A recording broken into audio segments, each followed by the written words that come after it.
안녕하십니까. HR리스트 김피입니다.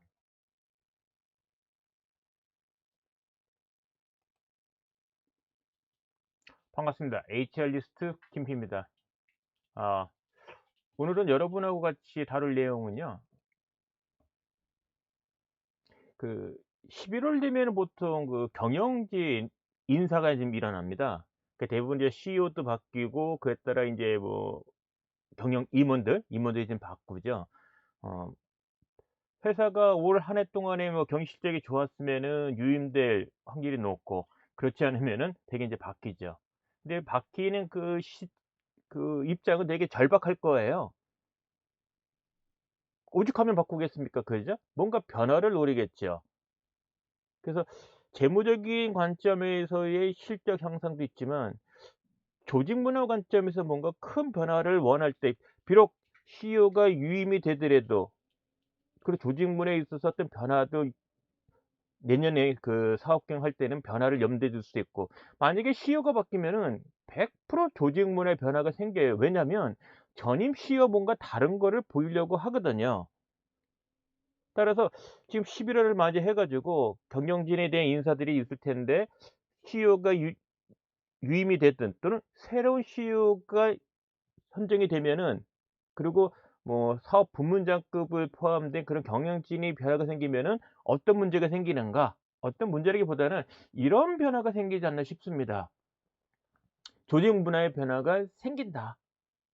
그렇다면 우리 회사의 조직 문화를 변화를 시켜야 되는데 어 누가 어떻게 시켜야 되는 거에 대한 큰 관점을 여러분과 같이 이야기를 나누고자 합니다.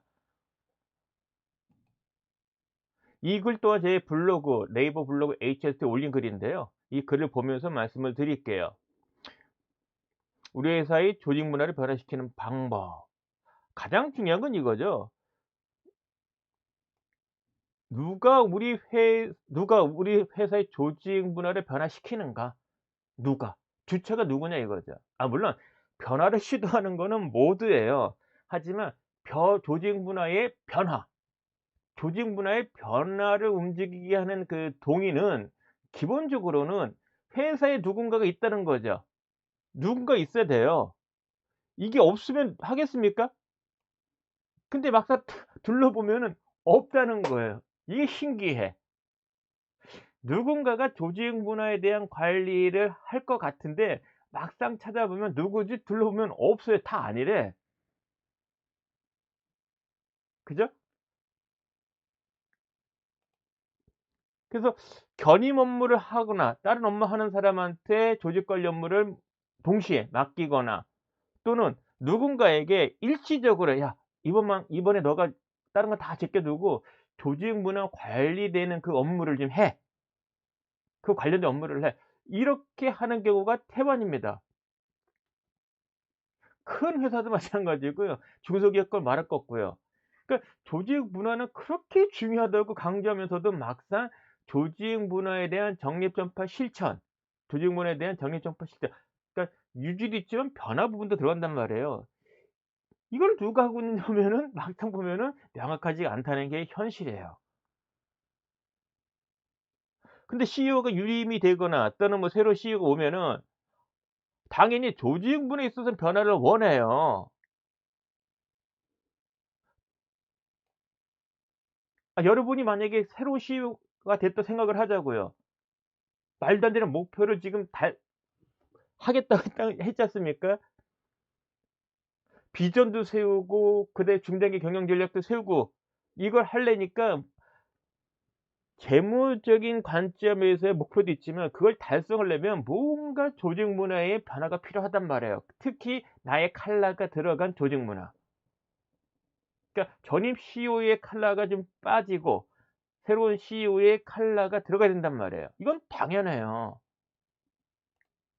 특히 요즘은 그 CEO들이 이런 생각 많이 가집니다. 보통 이제 임기가 3 년이니까 연임한다 치면 한 6 년 그 한 5년 뒤에 달성할 비전 또는 10년 뒤 시점에 달성해야 될 비전을 수립을 해요.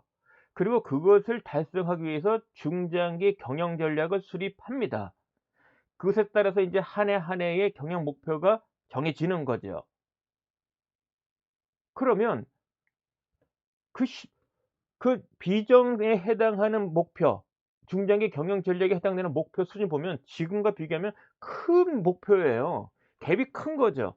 근데 이게 한 해에도의 시간만 흐르면 달성 가능하냐? 택도 없습니다. 그죠? 그 뭔가 남다른 노력이 필요해. 누구나 열의 없이. 즉 일하는 방식에 있어서 생각과 행동에 있어서 변화가 필요한 거예요. 그것에 대한 콘텐츠가 바로 조직 문화에서 비롯된다는 거죠.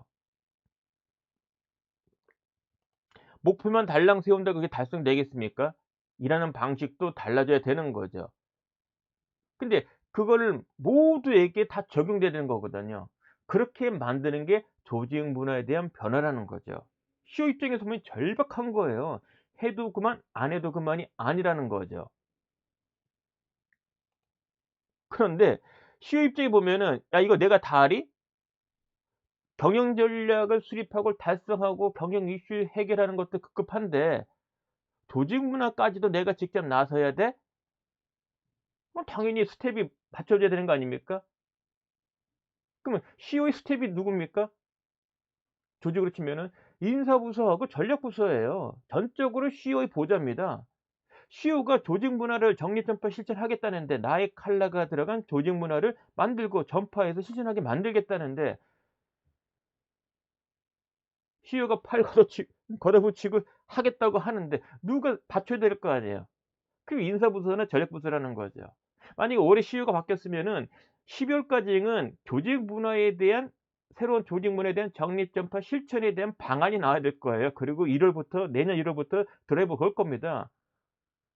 정립을 연말까지 완료하거나 또는 연초에 내년도 연초에 완료해서 정립해서 전파하고 그다음에 못해도 이 쿼터 때는 실천하게끔 하반기 때는 새로운 조직 문화가 쫙 공유돼서 뭔가 그것을 달성하는 노력이 전개가 되는 그걸 기대할 거예요. 근데 인사부서 입장에 보면은 "이게 내 일이야."라고 할 수 있는데 맞아요. 정부에서 운영하는 NCS 여기에 따르면 모든 직무에 대한 명세서가 언급되어 있는데 인사부서의 직무, 인사 업무에 대한 직무 내용을 보면은 조직 문화 관리가 들어가 있어요. 그러니까 빼박인 거죠. 따라서 근데 인사부서에서 그럼 누가 조직 문화 관리 업무를 맡느냐. 통상적으로 인사 조직 내에 HR 업무를 하는 그 잡이 있단 말이에요. 그 담당자가 있을 수도 있고 또는 다른 사람이 견임할 수도 있는데 업무상으로는 인사 부서 업무의 일환으로는 조직 문화 관리가 들어갔는데 이걸 누가 맡느냐면 HRD 업무를 맡고 있는 사람이 담당할 가능성이 크다는 거죠. 왜냐하면 보편적으로 HRD 담당자가 조직 개발, 교육 훈련 그다음에 조직 문화 관리를 요거 맡는단 말이에요. 그래서 조직 문화에 대한 정리 점파 실천을 누가 해야 되는가 그러면 인제는 향후에는 인사부서에 누군가 해야 된다. 근데 그중에서도 HRD 업무를 하는 사람이 맡을 확률이 높다. 그게 회사가 크든 적든 이런 생각 갖고 계셔야 돼요. 그래서 실질적으로 조직 문화에 대한 변화를 누가 맡는 것이 타당한가? 역설적으로 누가 조직 문화의 변화를 주도 원하느냐? CEO예요, CEO. CEO가 원하지 않는데 다른 할 이유가 있습니까? 근데 CEO로서 조직 문화에 대한 변화 또 새로운 조직 문화에 대한 정리점파 실천을 마다할 사람이 없다는 거죠. 그건 당연히 조직 문화에 대한 변화는 누군가 하고 있어야 돼. 그게 인사부서의 HR 담당자라는 거죠. 그런데 새로운 CEO라면 못해도 90일 이내 이와 같은 부분에 있어서 새로운 조직 문화 정립을 원한다는 거죠. 그럼 이 과정에 HR 담당자가 또 깊게 개입을 해야 된다는 얘기예요. 따라서 HR 담당자로서는 조직 문화 관리 업무를 알고 수행할 수 있어야 됩니다. 사장의 스텝으로서 조직 문화 관리는 받쳐줘야 된다는 얘기예요. 역설적으로 사장은 원하는데 스텝 부서에 HR 담당자가 없거나 HR 담당자가 있는데 조직 문화에 대한 정립적법 실천에 대한 걸 몰라. 이건 말이 안 되는 거죠. 그죠? 그러니까 회사 단위로 봤을 때는 이게 제대로 가는 게 아니라는 거예요. 서두에서 말씀드렸지만은 11 월에 임원 인사가 있습니다. 대표이사가 바뀌기도 하고요. 주요 경영진이 바뀌기도 합니다. 그리고 새로운 CEO가 만약에 취임이 되면은 90일 이내에 자신의 컬러가 들어간 조직 문화를 원하는 거고요. 물론 당연히 회사의 새로운 비전과 중장기 경영 전략이 수립되고 그것을 달성을 하니까 일하는 방식이 바뀌게 되니까 생각하고 행동하는 방식의 변화가 필요한 거고, 그것에 관련된 콘텐츠는 조직 문화의 정립을 통해서 만들어지고 그게 전파가 되고 실천하게 된다는 거죠. 그럼 정립 자체, 새로운 조직 문화 정립은 CEO 취임으로부터 한 90일 이내 요구받을 확률이 높다. 그러니까 11 월이니까 못해도 1 쿼터에는 조직 문화에 대한 정립과 전파가 사실은 완료돼야 되는 거예요. 할 일이 많다는 거죠. 근데 또 조직 문화 내용 자체가 뭡니까? 역량 모델에 근거되는 거 아니에요, 콘텐츠. 교육 내용에 근거된단 말이에요. 특히 신규 입사자나 승진자 교육이나 조직 문화 공유 프로그램, 이 부분에 내용이 바뀐다는 거거든요. 그러니까 이래저래 CEO가 바뀐 곳에서는 HR의 담당자가 할 일이 무척 바쁜 거죠. 그래서 인제 혹시라도 우리 회사에 조직 문화 관리를 담당한 사람이 누구지? 아무도 없나? 만약에 있다면 과연 조직 문화에 대한 관리를 업무를 수행하는 데 필요한 스킬과 지식과 태도들, 어떤 마인드 관점을 알고 있을까?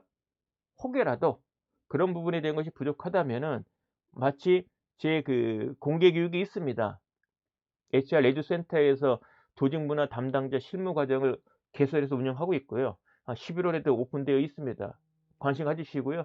요 보시는 블로그에 요 관련되는 자료들을 여기다 지금 제안서하고 교육 내용, 그러니까 조직 문화에 대한 정립점과 실천 관련되는 그런 내용 부분, 이걸 좀 실어 놨으니까 이건 무료로 다운받을 수 있습니다. 요걸 참고하시면은 좋을 것 같습니다. 그래서 이번 시간에는 조직 문화에 대한 변화 방법에 대 있어서 큰 관점에 대해서 좀 말씀을 드렸어요. 그래서 새로운 CEO가 바뀌면 뭐 기존의 CEO도 마찬가지예요. 올해의 경영의 결과물을 보고서 새로운 해의 경영을 짤 때 조직 문화 관점에서, 조직 문화가 뭐 너무 추상적이지 않아요. 구체적인 겁니다. 일하는 방식과 생각하는 방식이거든요. 눈으로 드러나는 거예요. 그런 쪽에 변화를 요구할 수가 있다. 그러면 그거를 받쳐주는 데는 사장의 스텝 부서, 인사 부서하고 전략 부서 있는데 조직 문화 관리는 주로 인사 쪽에서 담당하는 것이 타당하다. 그럼 인사에서 누구냐? HR 담당자라는 거죠. 즉 오늘의 주제, 조직 문화에 대한 변화를 하는 방법. 그 시작점은 CEO로부터. 그것을 받쳐주는 것은 HR 담당자야 된다는 거. 그게 HR 담당자의 일이니 HR 담당자가 조직 문화 관리에 대한 지식, 기술, 태도, 어떤 마인드 관점 부분을 배울 필요가 있다. 그래서 마침 이제 11 월이니까요. 지금부터 준비해도 뭐 그렇게 늦은 것 같진 않아요. 혹시 조직 문화 관리에 좀 등한시했다면, 관심이 없으셨다면 뭐 좀 관심 가져 보시고요. 이 유튜브 동영상, 제가 만든 동영상에 앞서 조직 문화 관리 업무 관련해서 여러 영상도 있고요. 특히 네이버 블로그, 제 블로그에도 이미 글이 많이 있습니다. 조직 문화를 이렇게 검색하면 뜹니다. 여러분 하시는 일에 도움이 됐으면 하는 바람입니다. 자, 오늘 영상 여기까지입니다. 고맙습니다.